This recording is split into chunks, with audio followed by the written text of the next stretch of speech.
Hello, my name is Ninad Desai, BICSI Global Region Director. Thank you for joining us for Ahead of the Curve, new high density and dust insensitive fiber optic technology innovations. Our presenters are Sean Kelly and Brian Teague. Sean Kelly, RCDD, currently serves as Technical Director at the Light Brigade. He has over 20 years of experience in technical, engineering, and business roles with E-Connectivity, Comscope, and Rosenberger. His vast experience has contributed to bringing numerous fiber-related solutions to the market, including playing a key role in the development and adoption of passive optical LAN. He co-developed and presented the fundamentals of passive optical LAN course offered at nearly every BICSI conference. Brian Teague is a product line manager at Senco Advanced Components, a 25-year fiber optic connectivity veteran. Brian is a regular technical presenter for multiple industry associations. Brian has an MBA from Florida State University and a CFOT credential from the Fiber Optic Association. Ladies and gentlemen, please welcome Sean Kelly and Brian Teague. Thank you for that great introduction. Today's topic is Ahead of the Curve, new high-density and dust-insensitive fiber optic connector technology innovations. To start, we're going to take a little historical review of fiber optic connectivity in really all spaces. In the early 70s, Corning developed the first fiber optic cable used for communication. Soon after that, the Deutsch 1000 connector arrived on the market, and that was essentially a pin vise. And from there, fiber optic connectivity evolved into many different embodiments as we have ventured into the next 50 years.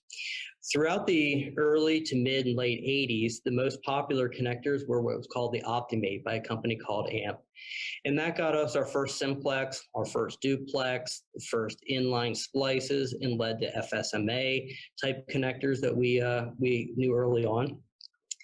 And then NEC developed the D4 connector. Now you may look at that and say that's an FC connector. However, it used a 2mm ferrule and it was a little different. It did not have an alignment key, something that's really not thought of at that time. After that, we got into the biconic. There are strangely still uses for the biconic today, but again, it was as a conical connector which aided in alignment, but yet it still was not a keyed connector. As we moved on into the later 80s, we started seeing the ST. The ST is still used today. It's a bayonet type of connector. And this brought in the 2.5mm ferrule that's still used. So we moved a little further down, the FDDI, or fixed shroud duplex, FSD, made its way onto the market. We moved on a little further, the DIN connector, which again had that similar look to the D4. But again, it was a keyless connector. In 1993, the FC connector made it onto the market, and that really built on the D4 and the DIN connector by adding a physical key. It's still a thread-on type of connector. At the same time, the SC connector came onto the market, and the SC was a keyed connector that is not a threaded or bayonet type of connector. It was the first connector as a simplex that could actually be duplexed, so you could use a clip or a shared housing. So we moved a little further into the 90s. The MTRJ connector was developed. And I do want to make a quick caveat as I'm going through this timeline. These are circa times because depending on the documentation of when a company may have filed for patent, started work in development, released to the market, recognized by TIA or other standards, some of these dates shift by plus or minus a couple years. After the MTRJ, really almost about the same time, IBM started the SCON connector. It was a very similar connector to the FDDI FSD fixed shroud duplex, but it used a retractable shroud. So it was the RSD connector. Around the same time, NTT also started developing the MPO connector. That was another multi-fiber terminus connector, similar to the MTRJ. This was used 8, 12 fiber, and today it's a much higher count. And then as we moved into the late 90s, we started seeing a lot of small form factor connectors emerge. And that led to a small form factor battle of the early 2000s. And so looking at this, you may be familiar with seeing the LC. Obviously, it's one of the most common connectors there are today. But there was also the MU, which was a mini SC, and that was simplex or duplex. And then ADC had developed the LX.5, which was a similar type of retractable shroud connector, retractable dust cap connector to the E2000 that you see on the left-hand side. Panduit had what was called the Optic jack, and the Optic jack fit into the space of a traditional, say, RJ45 jack. It's very similar in that regard. 3M had the VF45, or better known as the Volition. It was actually a ferruleless connector. And ironically, you're going to see some of that history repeat itself later in this presentation. And then, of course, the MTRJ. And we went through Kapow and advanced on, and the two standing soldiers were MTRJ and LC. Eventually, the MTRJ faded its way into the sunset, and the LC emerged as our de facto standard. And those of you who've been in the industry for all this time, you know that for the next 17 years, there really weren't any true advancements in fiber optic connectivity. There were a few variants of such as secure connectors and maybe different types of boots or latches or something like that, but they were still basically the same old connectors. And that brought us to 2019. And we're going to give a little history lesson here also on Focus. Focus is a TIA standard. It's an intermatability standard. So it's as you can see here, this is an example was shown of the Focus 10B, which is for the LC connector. And Focus stands for Fiber Optic Connectivity Intermatability Standard. They exist to ensure that critical features and dimensions are standardized so that all connectors and adapters of the same family are intermatable and compatible regardless of the manufacturer or visual variety. That means that you can have a different latch design or a more robust latch or a push-pull boot or something like that in the LC family, but it's still going to perfectly mate to an LC that is made by another manufacturer. They're similar in concept to the MSAs in the transceiver and the active optics world. This is a list of the current Focus connectors. And depends on who you're talking to. Someone may refer to it as the connector name, the connector acronym, or even the Focus number. Just a few examples, we're familiar with the SC connector. The SC would be the Focus 3 connector, or better designated as the ANSI TIA 604-3. As I mentioned, the LC is the Focus 10, and you'll look down here and see a lot of those connectors that I previously talked about as Focus standard connectors. In 2019, the ANSI TIA 604-19, or Focus 19, was established for what was called the CS, or the SCN connector. The creator of that one, as you see on the right-hand side, I have all the creators there. That one was Senko. So why did we need a new Focus 19 connector? So if you're looking at this, ideally in a transceiver, we're getting 2 times the density. So in an LC and a QSFP, or even a QSFP double density application, you really could only fit 1 pair of LC duplex connectors in that transceiver. The SCN connector allowed us to have 2 side-by-side duplex connectors in that same space. So we've essentially doubled the density. On the right-hand side, you're seeing an example of an SCN connector. It looks like a miniature LC, and in reality, it is a miniature LC, a very miniature LC. It still uses the same 1.25 millimeter ferrule that an LC connector would. And just a few other pictorial examples. On the lower left-hand corner, we show the SC duplex footprint adapter that shows you put 2 LC duplexes side by side, and then we see that gives us 4 LC interfaces. As you can see in the same footprint with the SCN, we could get 6 of those end faces as well. The next picture to the right is comparing the physical connector, duplex connector size of an LC duplex versus an SCN duplex.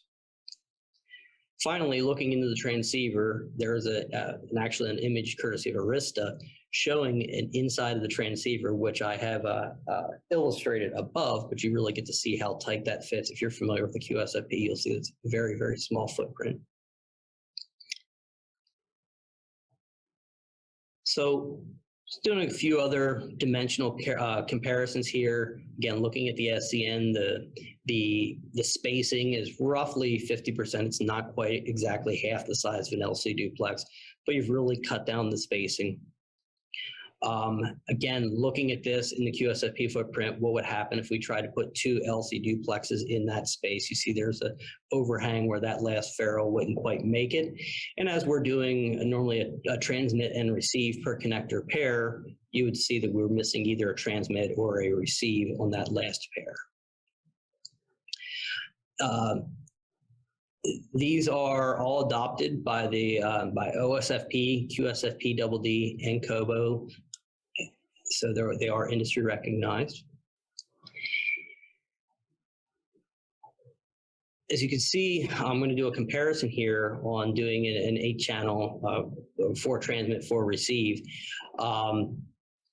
You can see the space that the LC duplex takes up, and then as I move over, what's able to be achieved with an SCN connector by putting that duplex SCN 2-pair in there. We're actually having the space that's required for that amount of communication. So with that, that is a new evolution, and it is coming to market. A lot of active equipment, also patching applications as well in data center. But there's also another new set of connectors, and these are called the ultra small form factor or very small form factor connectors. And they, as you'll see here, do a vertical orientation of their ferrules. And like the LC and the SCN, again, these use the same standard 1.25 millimeter ferrule. The pitch between these ferrules are 3.1 millimeters. So that's actually smaller in pitch or reduced pitch compared to the SCN that we just looked at. And so while the Focus 19 supports a subset of the emerging breakout applications, when you start going to a QSFP DD 4x1 or an SFP DD 2x1 breakout, you're going to see that even the SCN, even the SCN connector has an overlap on the QSFP if we try to put 4 channels in there. So you can see that highlighted with the pink on the edges there, where we can't get 4 pair into a QSFP DD. However, when we go to using these ultra small form factor or very small form factor connectors, you're able to see on the right-hand side that by doing the vertical orientation of the ferrules, we're able to put 4 duplex connectors in that same footprint. That doesn't obsolete the need for a Focus 19. It's a different set of applications. So they're both new coming onto the market connectors that will see a heavy adoption. So this gives us 3 times the density when compared to an LC duplex adapter. So we've just shown that we really been 4x in a transceiver, but if you're doing something in a patching environment, it's really 3x the density there. So again, as we take a look, similar to what we did with the SCN, we're looking at it on the top there of an LC duplex connector and overlaying 3 of these ultra small form factor or very small form factor connectors in that same footprint. So we go from 2 ferrules to 6 ferrules. So that's what we call it, the 3x density. On the right-hand side, it's we're just illustrating in the upper right-hand picture the duplex LC in the space that would take up compared to one of the ultra very small form factor connectors in its vertical orientation. Very similar, looking down at the bottom image, on the right-hand side of that bottom image is, again, the SC duplex footprint that we've looked at that also forms an LC quad. And in this case, it's allowing 4 of these very ultra small form factor connectors, which is allowing 8 connections in that quad space adapter. So why is the push for this triple density using single fibers? Because as we've all known, a lot of times when we're doing cross connects and different things like that, or meshed arrangements in the data center, we're using cassettes with MTP or MPO type of connectivity. And for a perfect shuffle, that does make sense. But as data centers are growing and the demand and the density, we're running out of space. So one of the ideas is to use these types of connectors either by going from an MTP, which you see on the right-hand side, that might break out to 4, I think in that particular image it's showing a SCN connector. Likewise, these same breakouts could be done from an MTP to a very ultra small form factor, or we're getting into now doing discrete pathways. And I think that I show that kind of here. Well, this is showing out of a transceiver where we might have an LC quad going to an traditional to multiple LC duplex. And as you can see on the lower right-hand image, that is showing 432 ferrules. So it's 432 MDC or SCN with ultra very small form factor connectors in 1U. And because they're using a simplex cable, you can actually see that high density in a 1RU panel, the cable is still very, very manageable.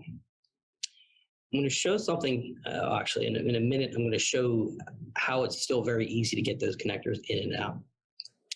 So if we look at for an end-of-row or top-of-rack application for 400G applications, you're seeing your super spine, going to the spine, down to a leaf, and then your top-of-rack switch. In those cases, we're able to go, obviously, from a QSFP 400 gig DR4 to DR4. We're also able to do the discrete that I was talking about earlier. So instead of going directly to a cassette, an MTP cassette or something like that that would break out individual pairs, you're able to do that full spine and leaf from every transceiver to every receiving transceiver. And it doesn't have to be physically located in exactly the same spot. The distance and latency is negligible. So you could literally have one of these transceivers that in an expansion be in a totally different row or totally different side of a row or side of a data center. And you could still have a discrete cable going from one transceiver to the other for that perfect shuffle.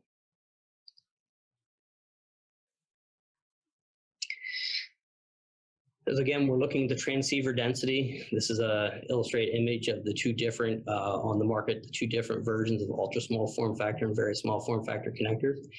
One thing that I didn't point out earlier, but I told you I would show you, is the cable management on these is extremely easy because as you see, not only is it a vertical orientation, but there is no latch.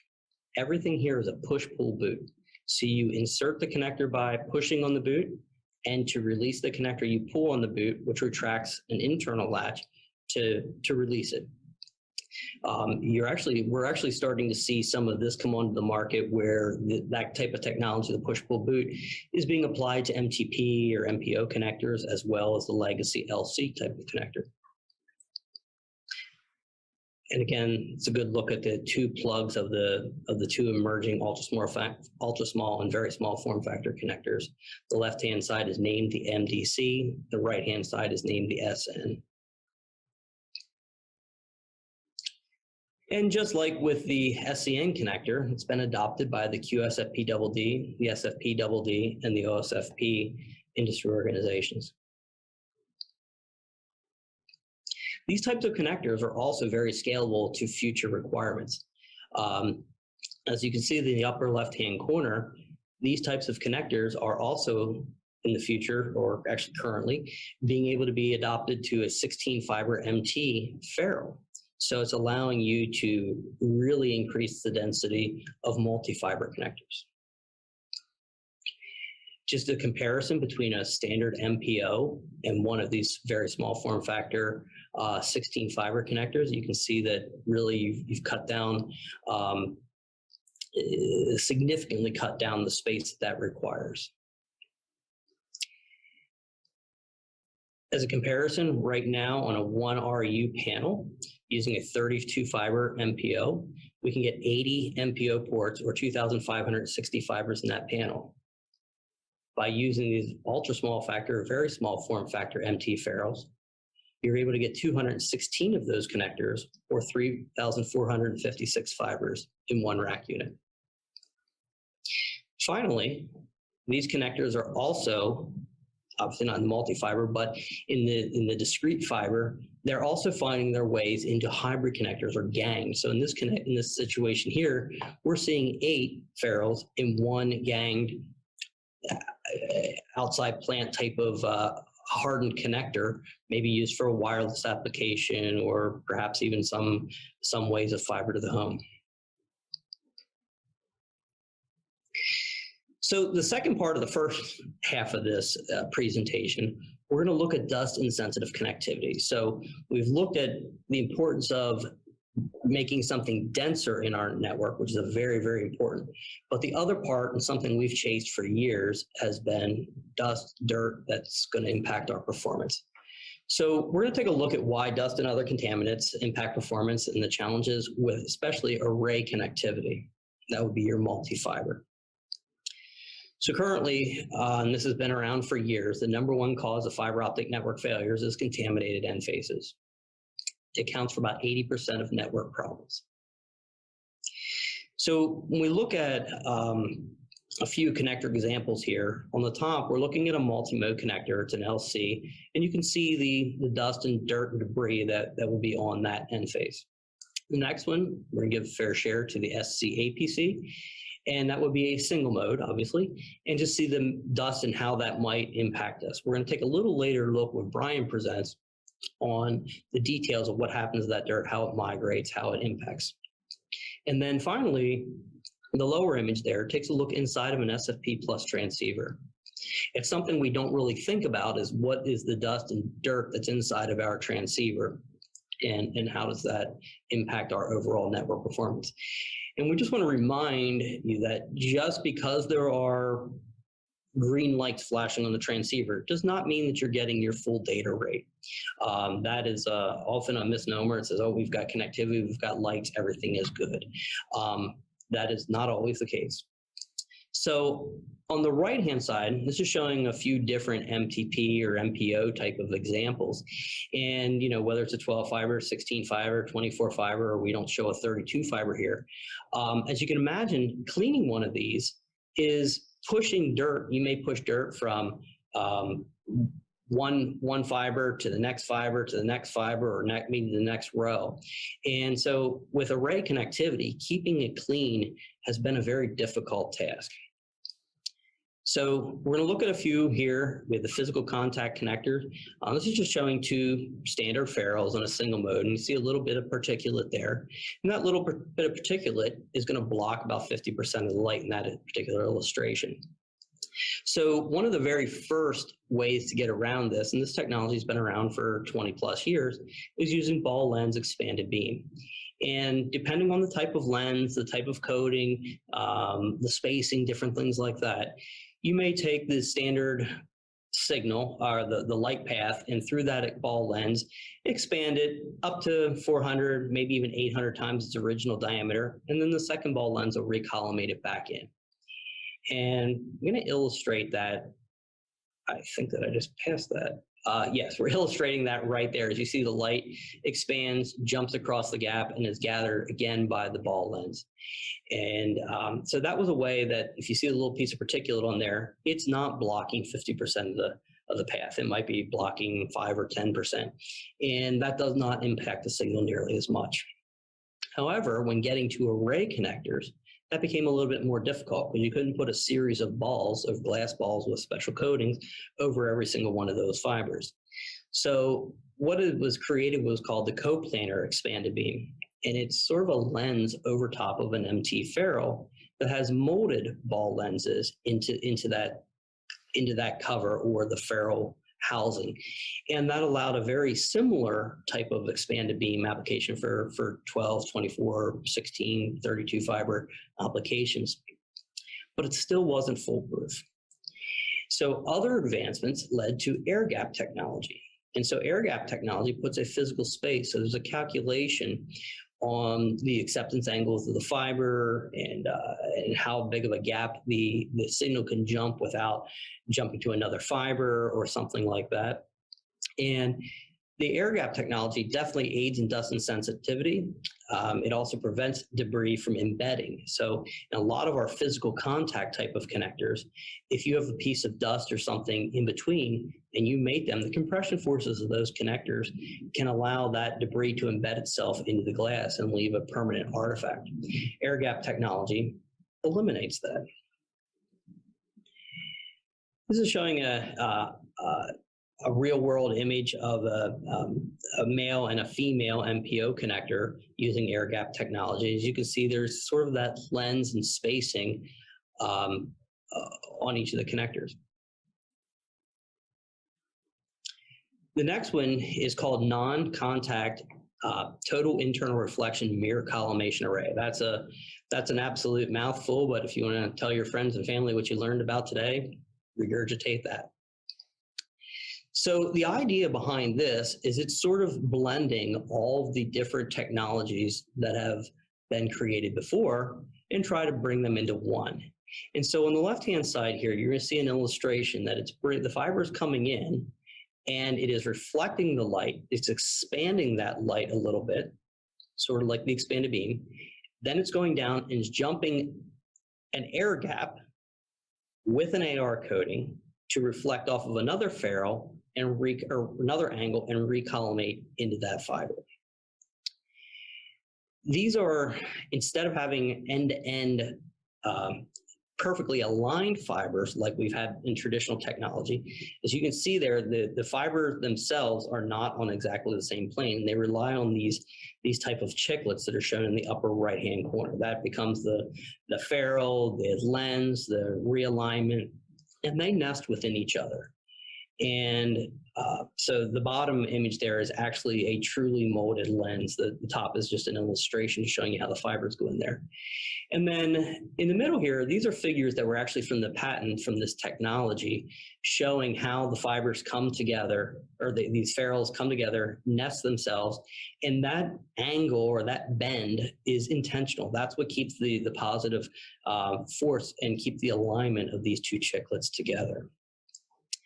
So you might say, well, what kind of connector would something like that go into?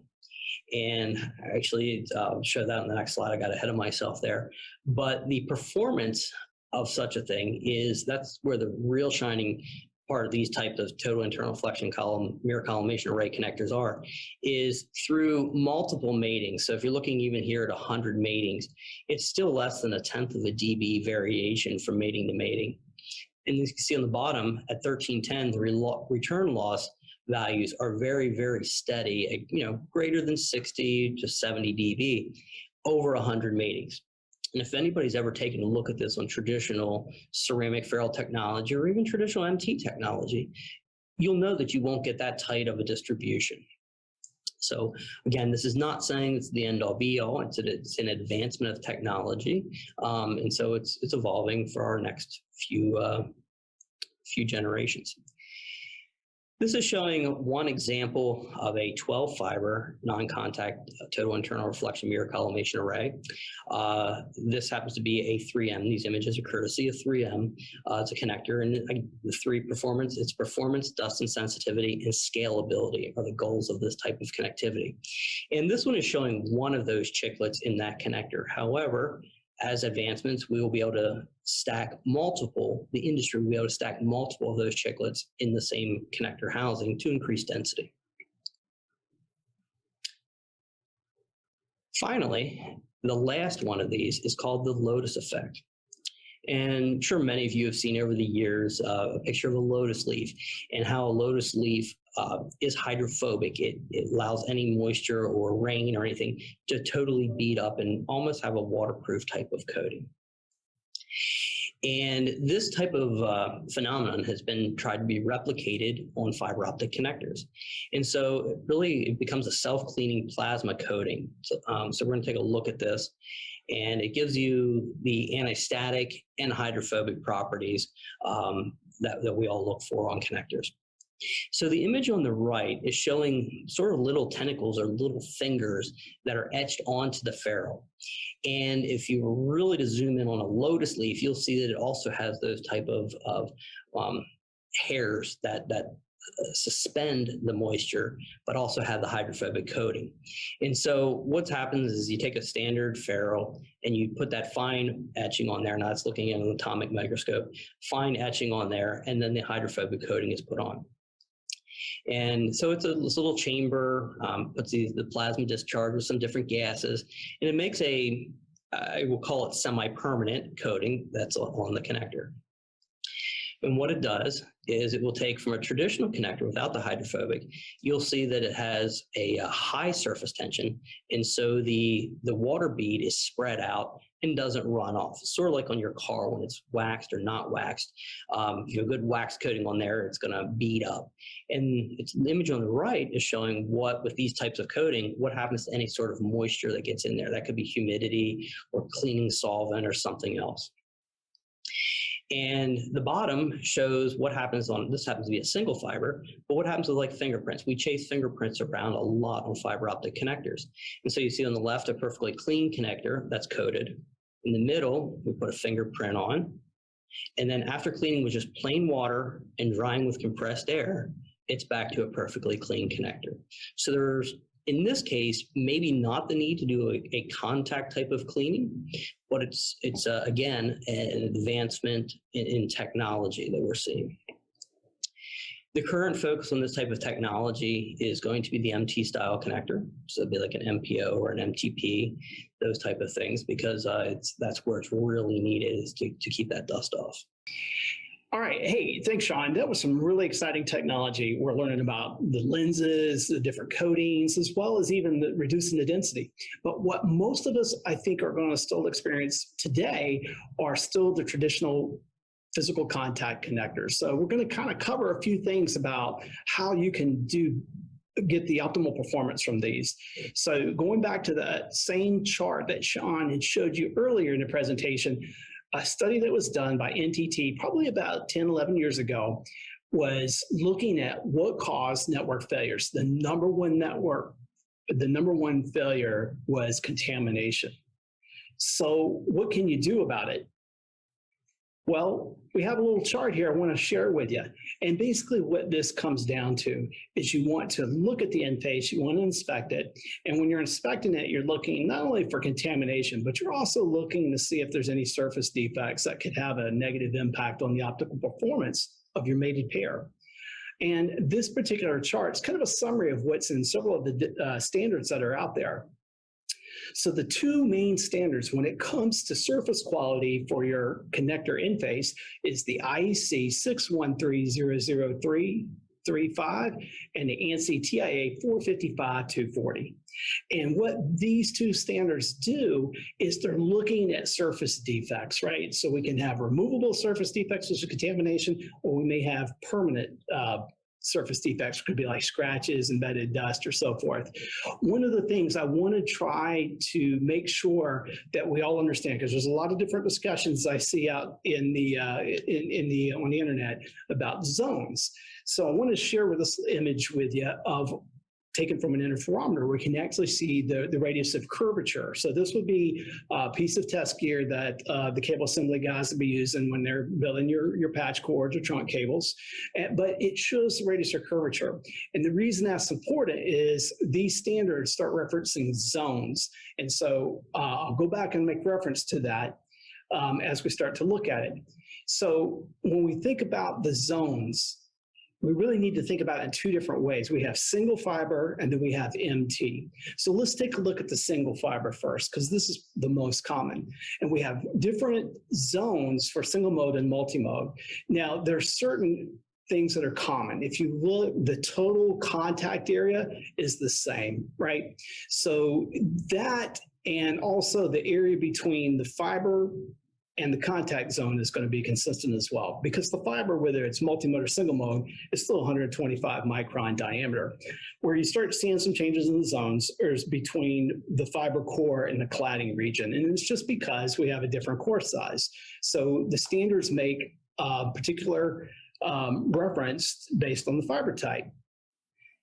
Now, when you start thinking about multi-fiber, they operate a little bit different, and they only have 2 zones.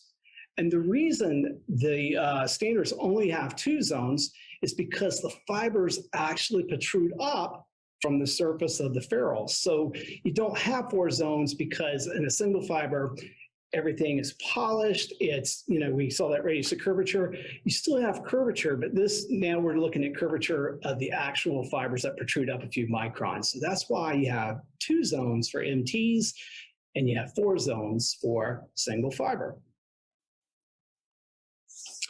So when we think about inspecting, the ideal is to have a pristine in-face. So this is an example of, if I were to look at something, look at an in-face under scope, this is what I'd want to see. This to me is the ideal, right? We don't see any scratches, we don't see any contamination on there. So this is a good in-face, right? And this is what we should always be shooting for. However, there's going to be times when you do have problems. So let's take a look at, if I were to look at an in-face, what would a contaminated in-face look like versus a permanently damaged? So here, I want to share with you some kind of common examples of contamination. We have the image on the left, which is basically humidity. And so what happens is, especially if you're cleaning with alcohol, alcohol is hygroscopic, or we recommend, if you're going to use alcohol for fiber optics, go with a 99% grade. If you use like the lower grade, like the 70% that you use, like rubbing alcohol, which is probably in your bathroom cabinet, the problem is you have impurities in there. And also, again, the water molecules in the air are getting into the alcohol. So these little specks that you see here on the humidity, that's actually like water that's left over. In the center, we have dust, and where dust comes from, and we'll talk a little bit more about that in a minute, is a lot of it's from connector wear debris. But we also have dust in the air. If you don't think you have dust in the air, go look at the cooling fans of your computer, or go look under your bed, right? Dust is everywhere.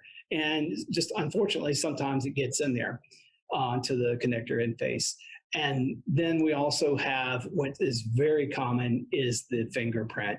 And how does fingerprints happen? This is a lot of times when we're taking the end cap off, the protective end cap or dust cap, and the interface accidentally touches our finger.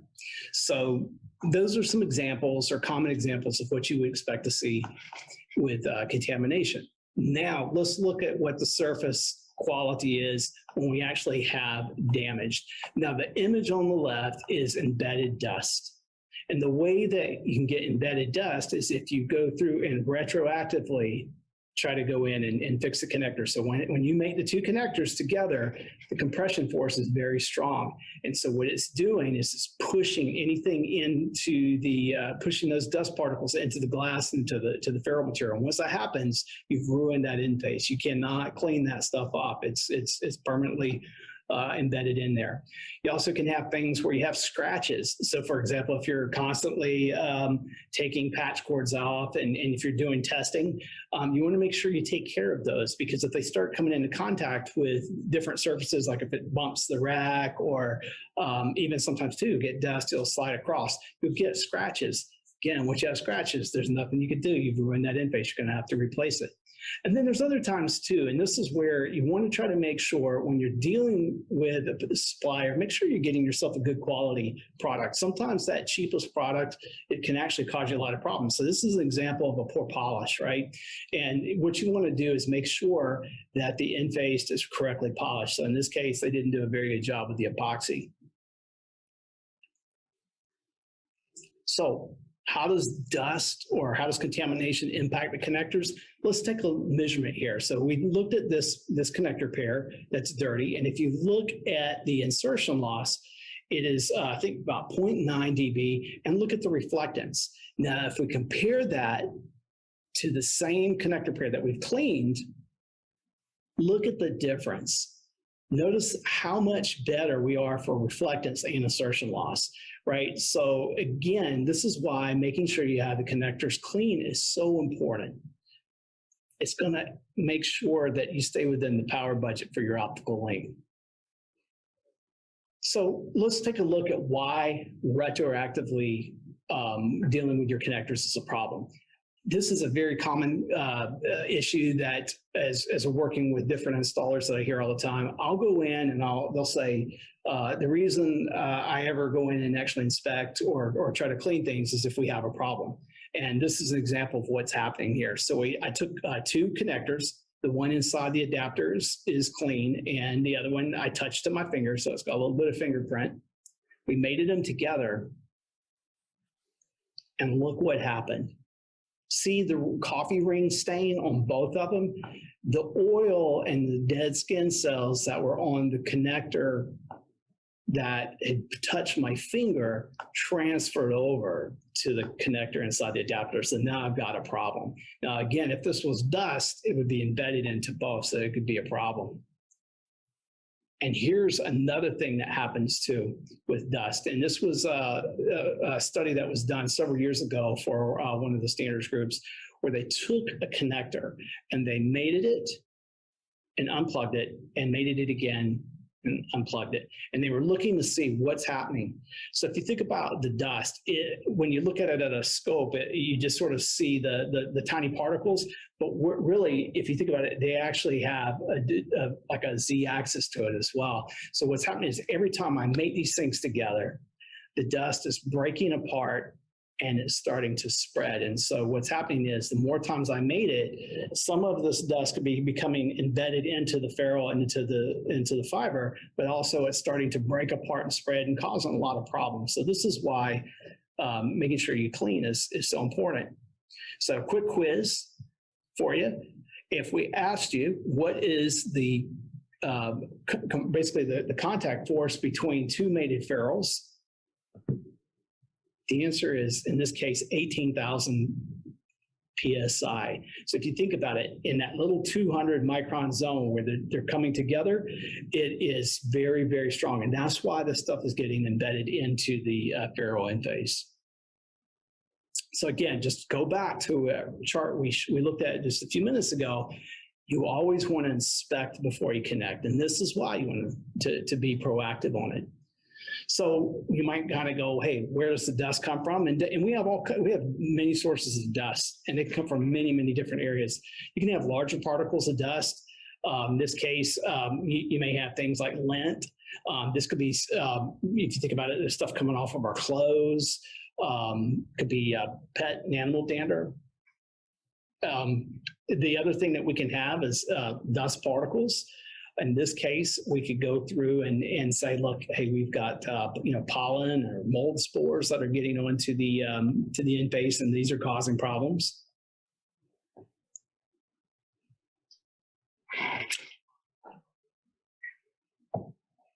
And we can even have very, very small dust particulates getting in there. So in this case, you can have things like animal dander, bacteria, very light dust. And this is the stuff that the only way you're going to be able to see it is with a microscope. So basically, if you get nothing else out of this, just understand that dust is everywhere. And it's going to have an impact on the optical performance of your connector pair. So you always want to make sure that you're doing inspection and cleaning. Make sure that's a part of your standard regimen as you're working with stuff.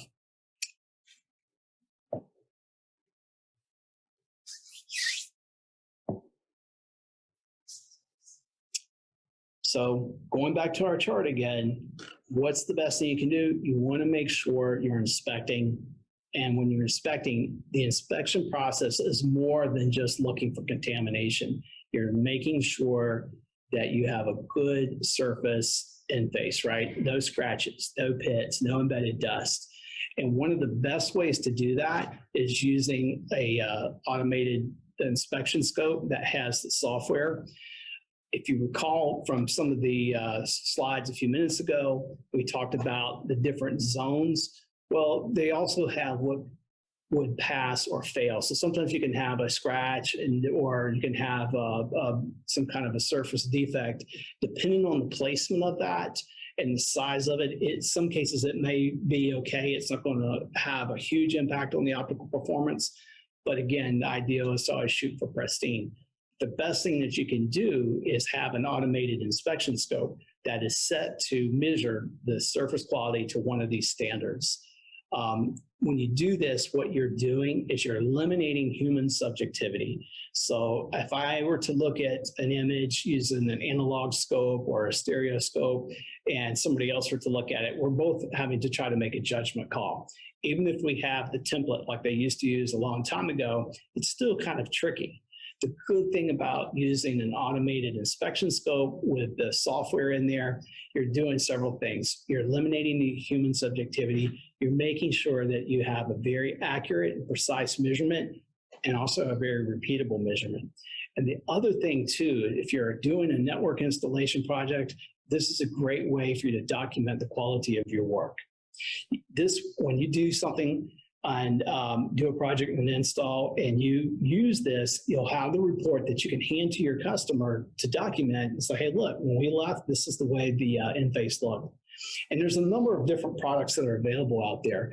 You have everything from these cleaning kits that, in this case is a cleaning kit that's one offered by the Light Brigade, and it's got cleaning fluid and wipes, as well as like the mechanical cleaners and the cassettes.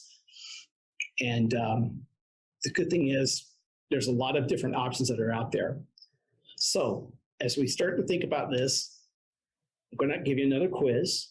When should we be cleaning the connectors? Do you clean the connectors only when you see contamination? Do you only clean or do you always clean before mating? So I'm just going to go through, and if I'm using a clicker, just clicking away all the time? Or only if I have some kind of a high loss problem? The correct answer is only if you see contamination.